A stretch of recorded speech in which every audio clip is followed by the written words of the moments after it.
compromise here all the time. So, Mr. Jonathan, talk to us. There, talk to us. Okay, now Your network. if it's okay with Mr. Alabo. No, Mr. Alabo is fine. He's always Go fine. ahead, sir. Okay, all right, that's fine then. Okay, let me do this. Thank I you, greet Mr. you, Mr. Jonathan. I greet you. Thank you very much for the good work you are doing. And my guys, my fellow panelists, I greet you all. You are welcome. God bless you. I'm in diaspora. I greet you, ma. Good evening. God bless you greatly. And I greet my fellow commenters and prospective callers. God bless you all greatly. Yeah, I think you guys have spoken so much on this police insecurity. Police supposed to provide security, but our own, what we have is insecurity through the police system in Nigeria. We are even less secure. Police give you a sense of, you know how a baby, you have a child, a baby. The baby, if the father is, even the mother is around the baby believe that nothing can happen to him or her. The baby feels so secured when the mother is around, as in nothing. The kind of faith, that's why God will ask us to our faith to be like that of a child. That is the kind of faith that the child, I'm talking of a toddler, 1 year old, 2 year old, she feels so comfortable when the mother is around that nothing can befall them. That is, you liken that to the police system and the citizenry. When you see police around, you feel secure. When police are around, you know that, oh, police is here, police is just a call away, police is just, 2-3 minutes, even 10 minutes drive away from where I live. It gives you that sense of security. But ours is not like that in Nigeria. In fact, the more police you see, the less secure you become. That is the case, obvious case of Nigeria and Nigerians. When you see police, people go to shake. When you see police, you want to be more protective of yourself, of what is that. It shouldn't be so, but that is just where we are. So unfortunate. Nigeria is not a normal country. I've said, continue to say it's not and anybody. The thing is that we have this thing in Nigeria they call 419. They call them Yahoo in Nigeria. They trick people, they scam people. And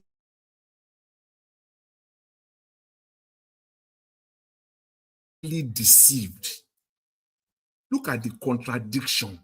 Shouldn't be that the people there should be more difficult to deceive. It is in Nigeria. Nigerians are the most. I'm not even in all ramification. Nigerians are the most gullible people on earth.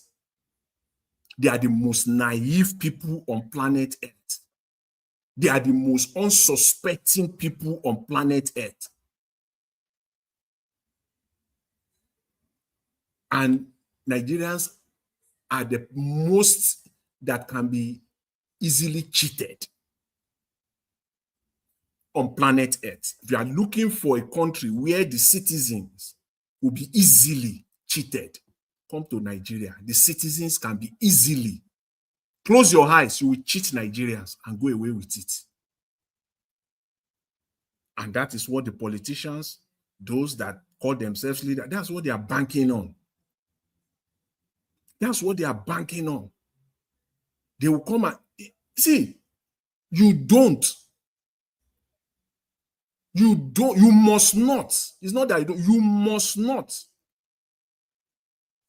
believe anything, that anything in bold and in capital, anything without exception.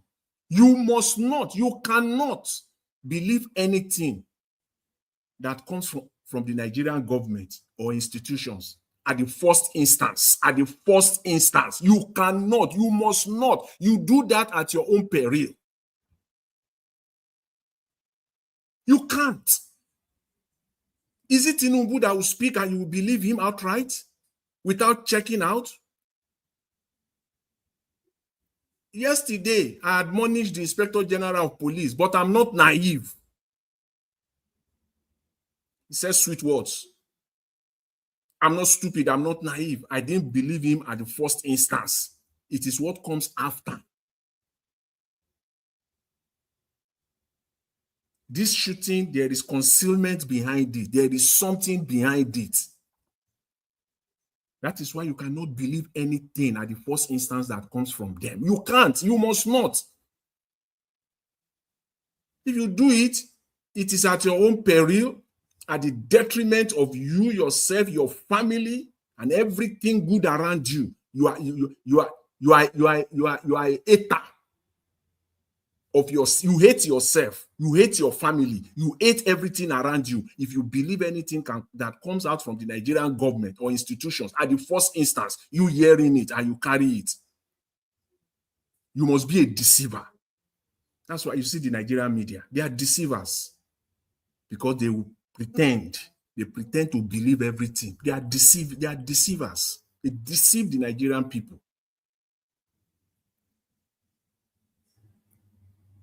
Everything that comes from them is all lies. You have to take a break. Down to the courts, down to the Supreme Court, to the courts, you have to take a break.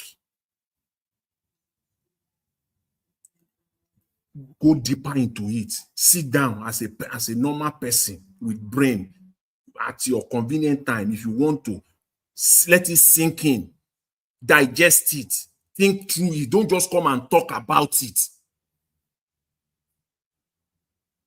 You will be, at the end of the day, you will be a foolish man. You will be a stupid person.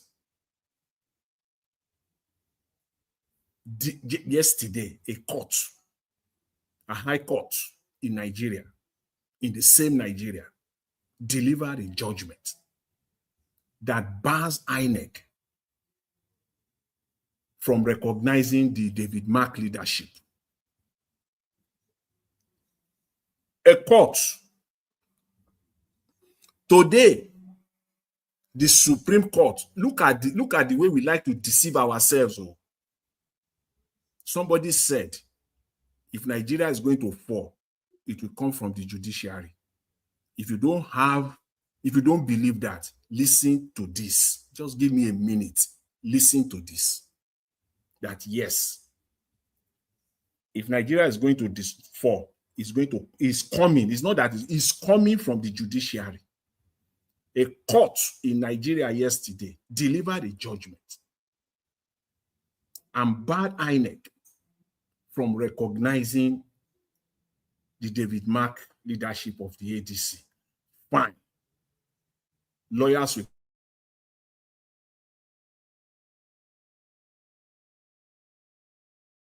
another country, not Benin Republic, not Togo, in that same Nigeria, the Supreme Court delivered a judgment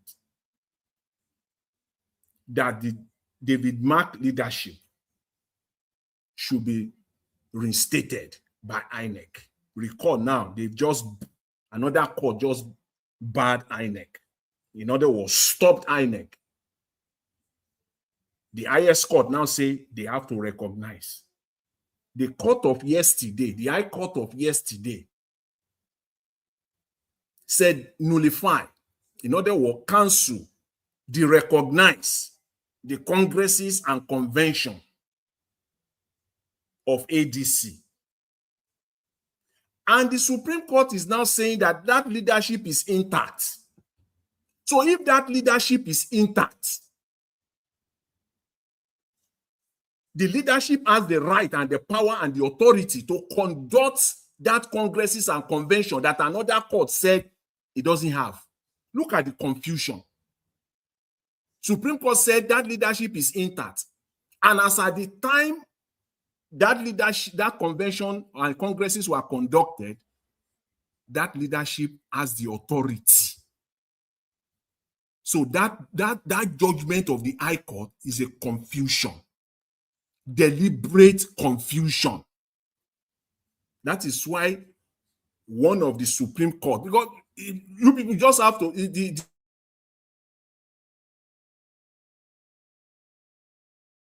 the judgment. The Supreme Okay, Court. Jonathan, Yes, sorry for that question. Hold on. Okay.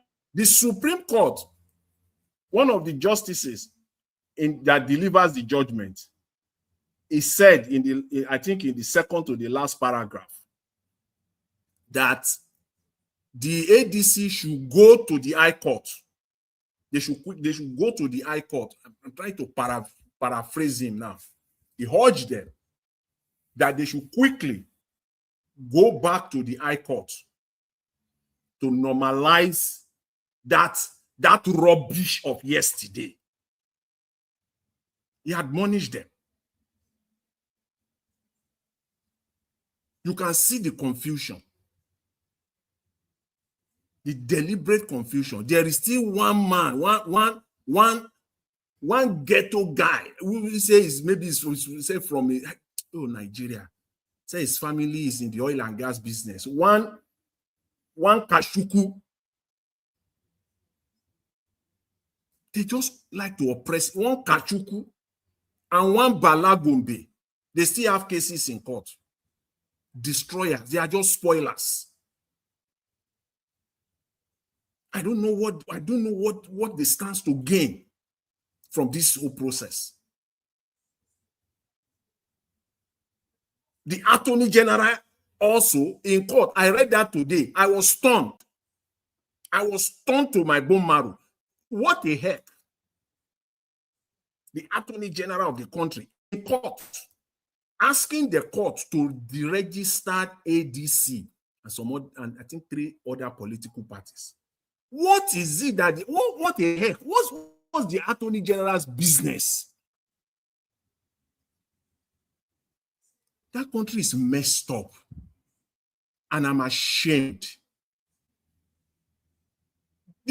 I'm ashamed being a citizen of that country at this very moment. The Attorney General of the Federation ran to court and joined some other people that they should deregister ADC. Look at the stupidity that he was asking for. The problem is that these people will say they are lawyers. I don't know the kind of brain that they carry. I don't know what to do for me legally. Does it not occur to you, this is a question to you, does it not occur to you that the bar and the other, what they call the other people, they need to be overhauled and reformed, and a disciplinary committee should be set aside for those that disobey the law or the constitution of the bar and the bench? See, they should be disciplined. That is why they are not working fine. Let me finish on this line, on this Attorney General that ran to court. How stupid could they be? Mr. Jonathan, sir. Yes. Sorry, to interject you. See, oftentimes when we call for something, we just forget that. We forget the person that is sending them. No, we're coming there. Wait. So I just want to say that your Bible said that you don't fear the person that sends you the message. The person you the message to, but you fear the one that sends you the message. So they know who is sending them. Thank you. Tinubu. See, I'll round up with him because he said something. Then you kind of, crystallize everything and put everything together. Yes, he's the one that is in charge. Yes, he said he's a stubborn politician. We're coming there. But we must highlight this Attorney General. You see, power is transient. Malami was there. Today now, he's running Etasketa in court. But for now, Mr. Jonathan, for now, they are the one in charge. They will do the master's bidding. Yes, they will not do the needful now. They will refuse. They know because they are working for their paymaster. If not, then they must be so dumb. Because what is seeking the court, what is demanding from the court, is that ADC do not have any elected politician, either at the local, state, or national level. And that is one of the requirements of the Constitution for a party to be registered by INEC. But this guy is a lawyer. This guy, they call him the SAN. And this guy is the Attorney General of the Federation. How many politicians have defected from other parties to APC? If we count them by hands, they will not be less than 100. Major ones. The same thing. Politicians have defected to ADC, meaning that ADC have elected politicians as we speak. But they know this. As that one will fail. That I close my eyes. That one will fail in the courts. But they just have to muddle the waters. They just have to just throw everything in, just muddle it up. This is an attempt by Mr. Tinubu. That's why I said Nigerians, I started by saying that Nigerians are the most gullible, the most naive, the most unsuspecting people on planet Earth. But sorry, sir, why do you make that assertion? Yeah, because anything that happens in Nigerians will justify it. Today, you have Nigerians justifying the fact that it is not Tinubu that is behind all of this. If you are not naive, if you are not gullible, if you are not unsuspecting, what else do you want us to call you if you are saying that it is not Tinubu that is behind all of this?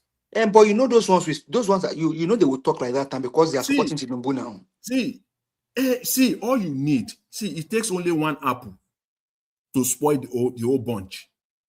That is their game. You and I can be talking like this. Millions of other Nigerians can be talking like this. But once one or two or few of them get into it and start saying otherwise, it muddles the water. It's not going to be clear, especially to unsuspecting volume. Is the game.